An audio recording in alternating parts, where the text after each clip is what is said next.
Show me today any business that can live without strong IT infrastructure backbone. Any.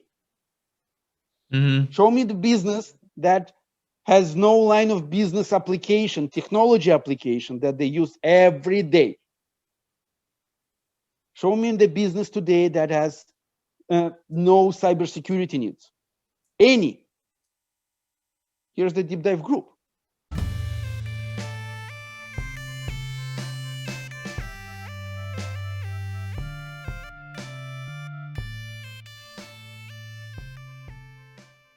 Obviously there's a lot of negative shit that we can talk about. It's not a fun time in the world right now, but we are seeing examples of companies that are doing amazing innovation, that are pivoting, that are becoming agile. Lots of positive examples. Well, let's hit on a few more positive things here as we wind up.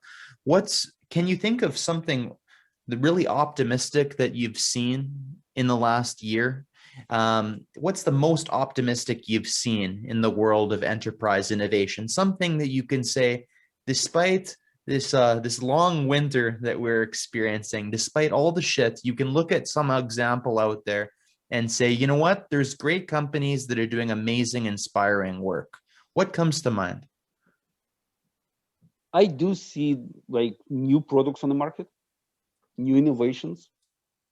Even though like we started this discussion with innovation, I do see this there. Like, so it actually for me indirect message that companies still opening the new companies opening the new doors, right? Absolutely. People try not to stop. People try to adjust. People try to identify the new pain that can be resolved by technology. So I do see this as a progress, and I see this kind of progress quite a lot. Adoption of this progress is another story, but I do see more and more stuff coming to the market. I do see that some companies really do different things and adjust it, and I do hear some companies, and I'm not talking about Twitter and Facebook, Google, Microsoft with their big declarations that we're going to work remote, whatever. I'm talking about companies like 500 people company, where they say, yeah, we're actually enjoying seeing how we were transforming during the COVID time and the benefits of staying in this mode now, remote work. They started to enjoy the remote work. And of course, different questions were raised that they started to ask themselves, okay, what's next now? What should be done differently now? So for me, when I hear those questions, it's really, really, really positive for me. Just lately, like last week, I received an email from one big organization in Canada that actually said, it came from their vice president of technology. And the question was really interesting. First of all, I was so excited. He contacted me directly because of the reference that one of our clients actually did the reference, and he approached me. And cool. But what was the message? He described what they did during the COVID to stay on the surface and keep the lights on and moving forward, how they transformed, what technology they started to use, how they addressed the remote work, all that stuff. But then he said, I'm not sure if we did it right. And we do like the outcome of this, but we are ready to redo it now in the right way because we want to keep in this mode. We like the outcomes. This is really smart dude. Like I already like this guy because he really did everything what was needed to stay alive. Yeah. Now when he sees that they already not gonna die in next month, He thinks, okay, how I improve it and how I do it right. And that's the opposite that we've experienced with some enterprise companies that tell you we don't have any problems, right? We've literally heard enterprises. You're trying to understand how you can help, right? We like to approach everything from discovery. And it's like, no, there's nothing to discover. We're perfect. We have no problems. We handle everything ourselves. We're perfect. It's the opposite of the company that says, we did everything. We innovated, we transformed, we pivoted, we were agile, we responded. We like the results, but we're still not sure. And we're ready to start from scratch to try again. That's brilliant. I Look, love that. it's brilliant. But look, year ago, if I were telling you the story about the meeting with executives, CTO, CIO, who will declare, oh, we have no problems and everything get tackled by local teams, you probably wouldn't believe to me, right? But when I drag you to the meeting and you were there and you saw this and heard this by yourself, now you know, right, that it's reality. Unfortunately, it's a reality in many cases. Unfortunately. So do you still try to pitch to these companies to help them? Or when you hear companies say we have no problems, do you walk away? What do you do when you hear that? Is it they're a waste of time? There's many fish in the ocean? Or do you have a different message? What's your message to the company that says to our podcast, they come on and say, thanks for the episode, but we don't have problems. What's your message? Uh, go check your home again, because maybe you live in illusion. Maybe you live in illusion. We are a technology company. We are a group of companies. Internally, even with our infrastructure, even with our processes, with our tools and things that we use, we do have problems that constantly we deal with them. We do something, we're improving something, we're reevaluating something, we're killing things that don't work. Yeah. So, Yeah. so it's really interesting. Actually, Friday, we had a really interesting call. Big company in Europe trying to build like a new company. They start really big right away, and they're trying to build new things, right? New infrastructure. It's quite interesting, big project. And during the conversation, they started to ask, okay, we want to reduce some of the costs here and there, and we don't need this particular piece. Right. And my answer was like, my response was quite simple, right? I would say straightforward. So are you telling me that you're going to shut down your infrastructure at weekends? At night, you're not going to work? I heard at the beginning of the conversation that the business is going to work 24/7, and you don't need support for 24/7. How? Yeah. And what it gonna, if business operates 24/7? I am not a financial guy, but for me it means that there is a financial implications why business decided to operate 24/7. Sure. So what the cost of the downtime of this business that's supposed to operate 24/7 suddenly not operating 24/7? Yeah. So response was really good. They like, yeah, like we didn't think about this, but you're right.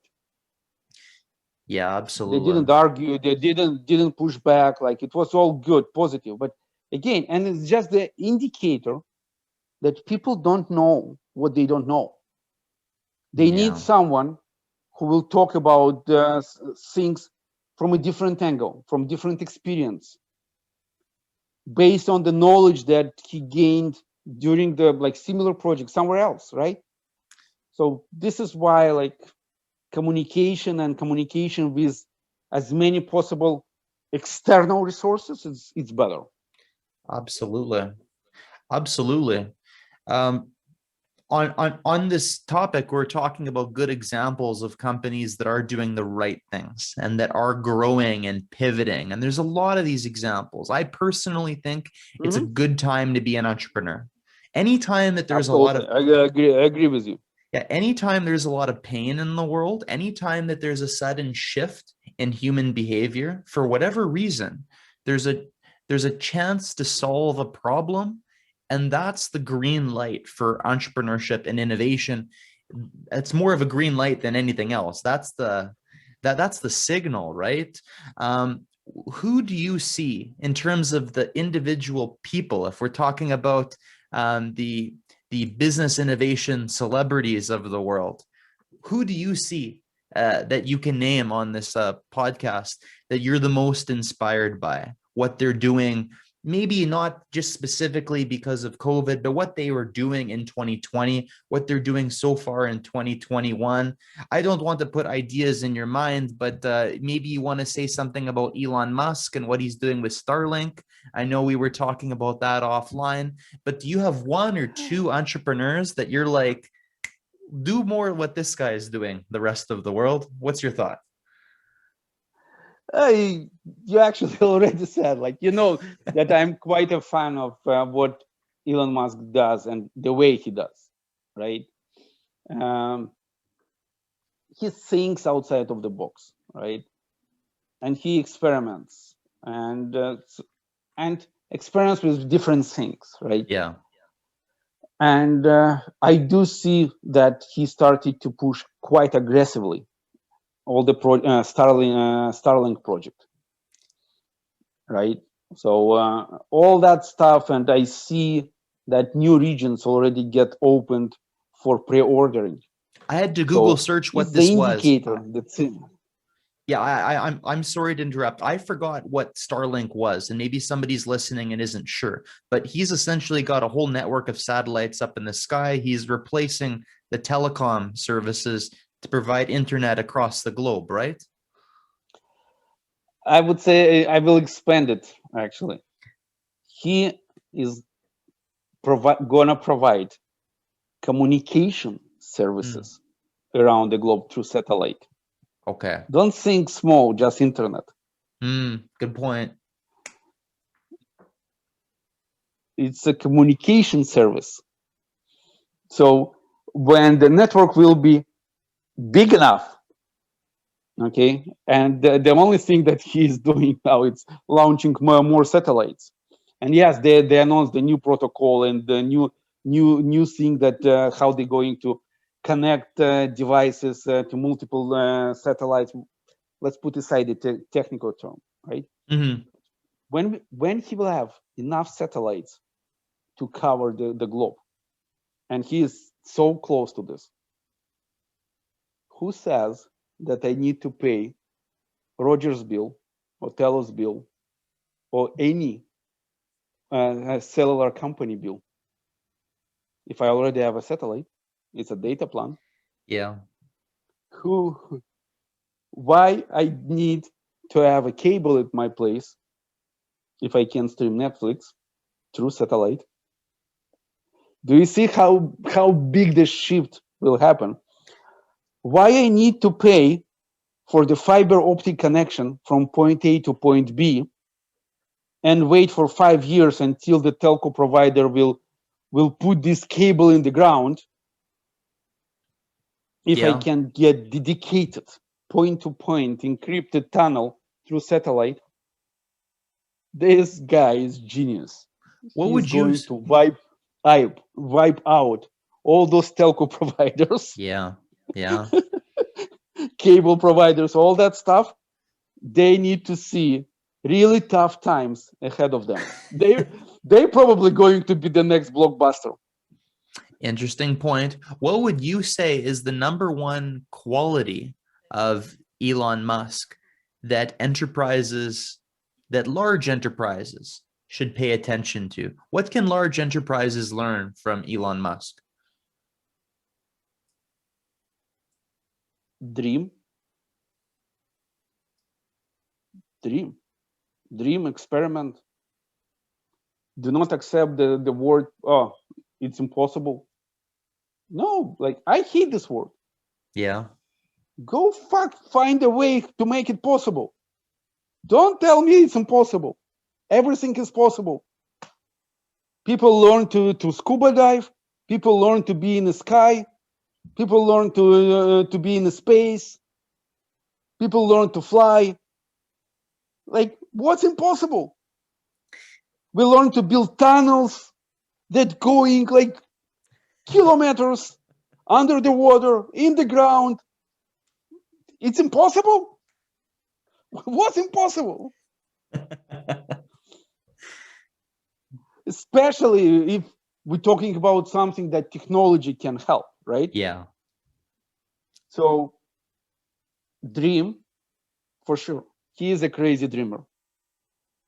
Absolutely. Like, he's talking for years about his vision to take people to Mars, right? And actually, many times it's so interesting. Like, I think we had this discussion with you briefly, right? Sometimes I heard that people like, oh, DeepDive group does too many things, so you guys not focused, right? I heard this pushback. Oh, DeepDive group, you guys developing stuff, you guys dealing with infrastructure, with cloud, with merger and acquisitions. Oh, you also have a cybersecurity company part of the group. Like, you almost everywhere, right? So everybody talks about focus, focus, focus, focus. But focus and seeing the big picture, this is two things that need to be together. Agreed. Do you wanna if you really wanna see things like this narrow, so yeah, you really focused. So the horse that has the eyes covered this way, this horse is really fucking focused. That's it.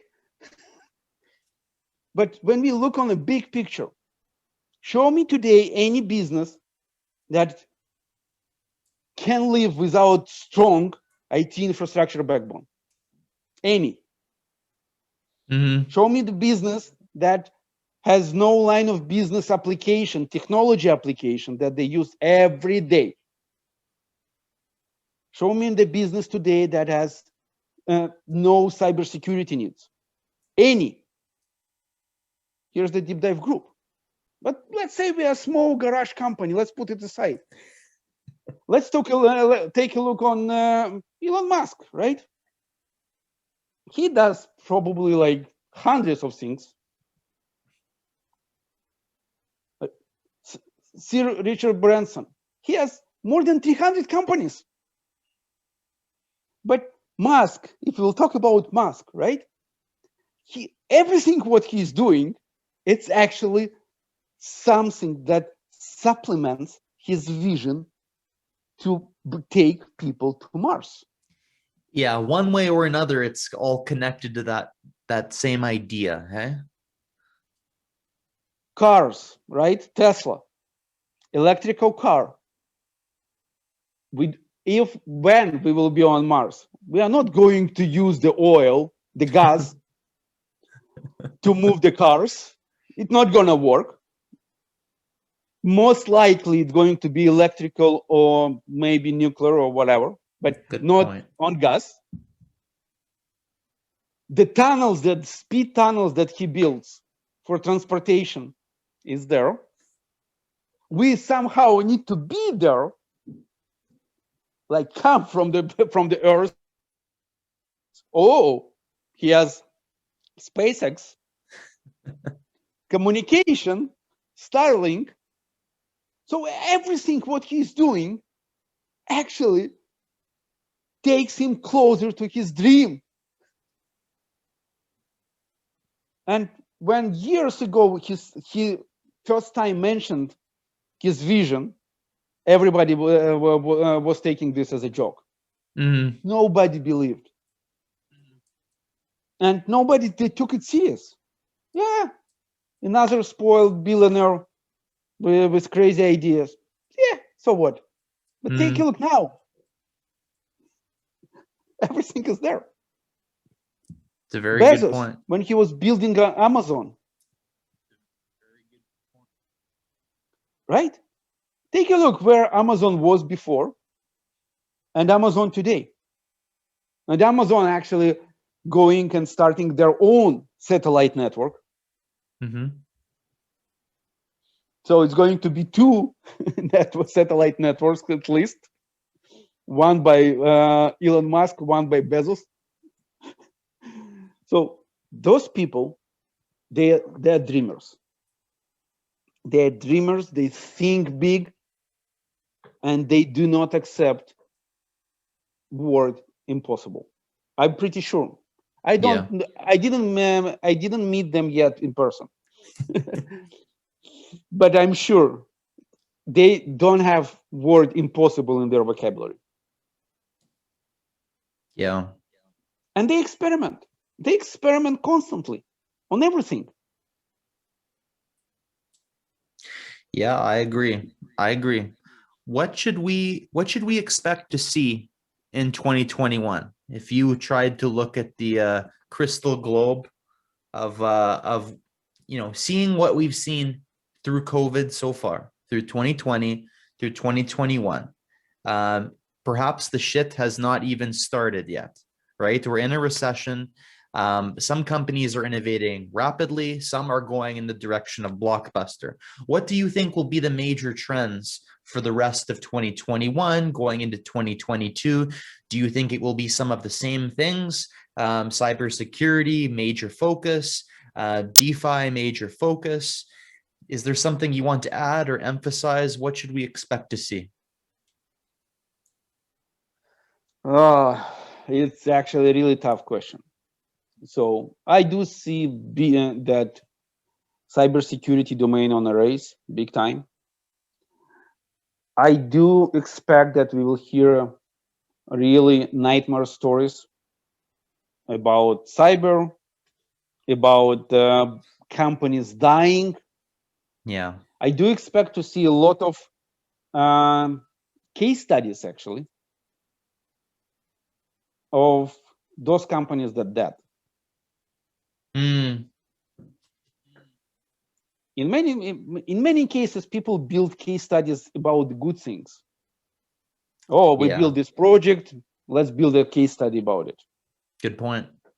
I would say no. I'm interested to see the negative case studies, like really deep case study about why this business didn't survive this recession.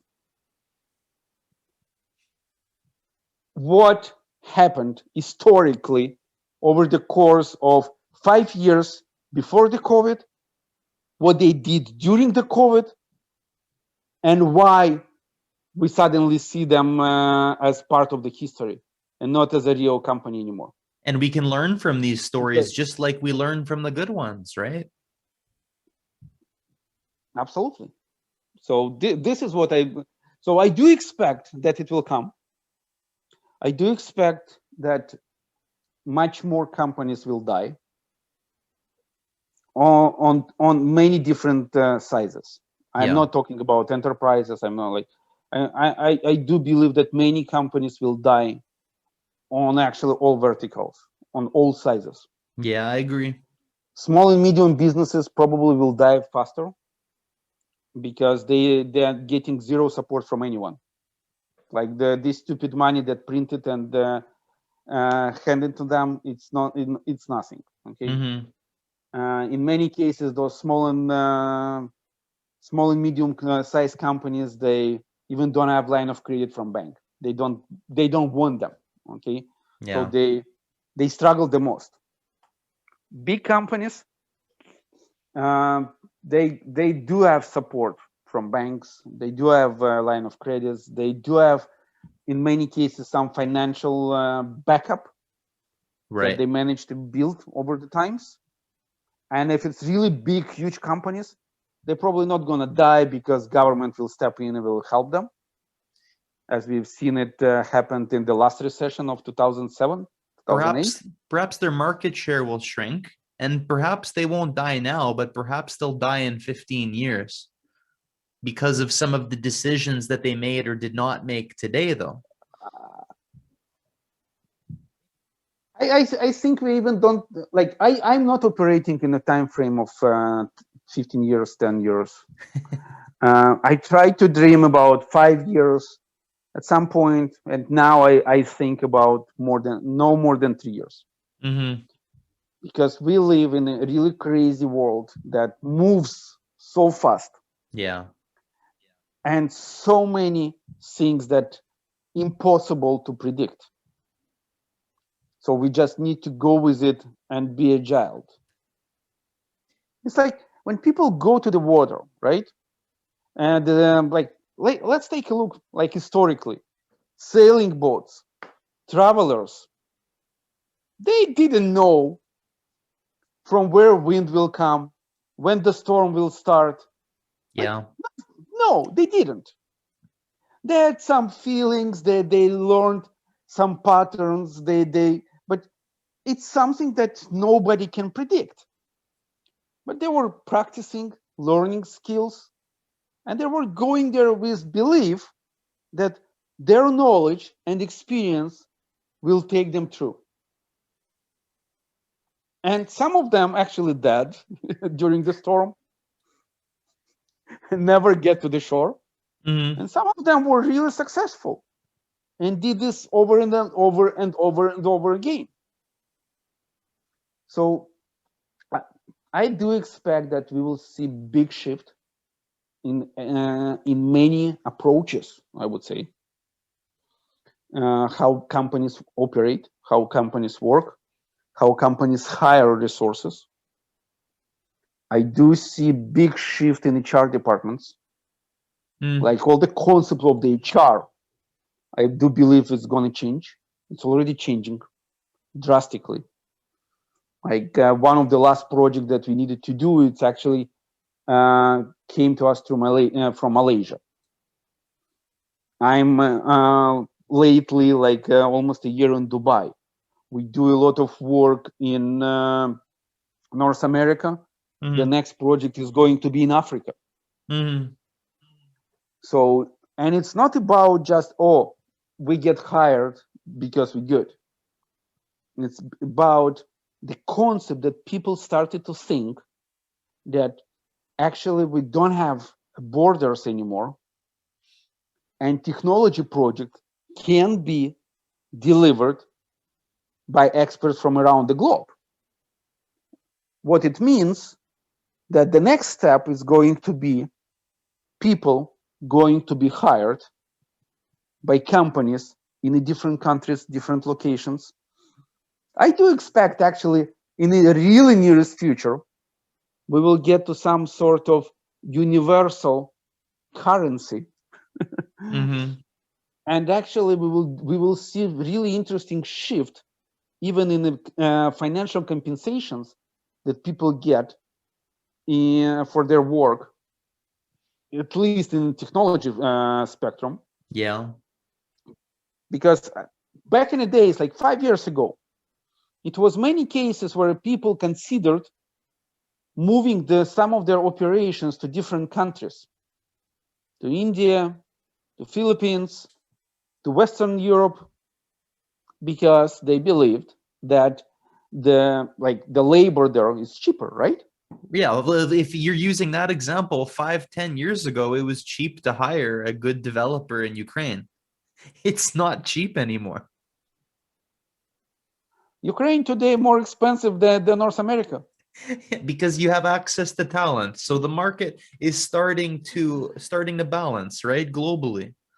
So it's going to be globally. So we will see quite a lot. Okay, quite a lot. We'll see big shift in general on everything. Yeah. I see a lot of companies from Israel coming to UAE right now. Mm-hmm. It's a huge shift. Yeah. So I do expect a really interesting expertise migration and actually mix of expertise from different part of the globe. Mm-hmm.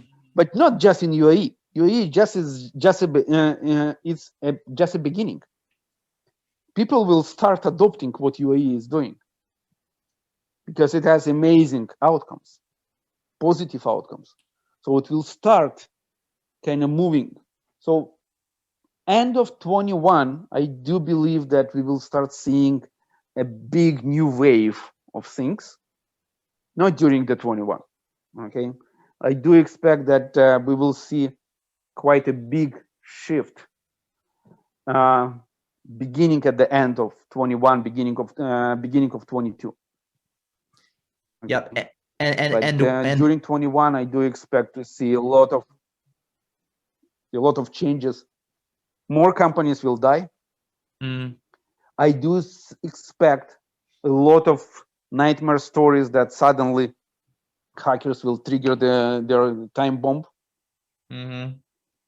That actually right now is there. So we'll see that. Okay, and of course it's going to be a lot of new things that will pop up to the market. Different offerings, different services, different products. So it will come. Definitely it will come. So big changes are coming. And the last question I want to ask you, brother, is the same question that I asked you at the end of the podcast 6 months ago. Let's see if your answer changes. You're allowed to keep the same answer. You're allowed to augment it too. So you say a lot of changes are coming. So I'll ask you what I asked you before. If you had a megaphone, Misha, what would be your advice to the enterprise? I would say dream. Keep dreaming and keep learning. This is probably what I would add.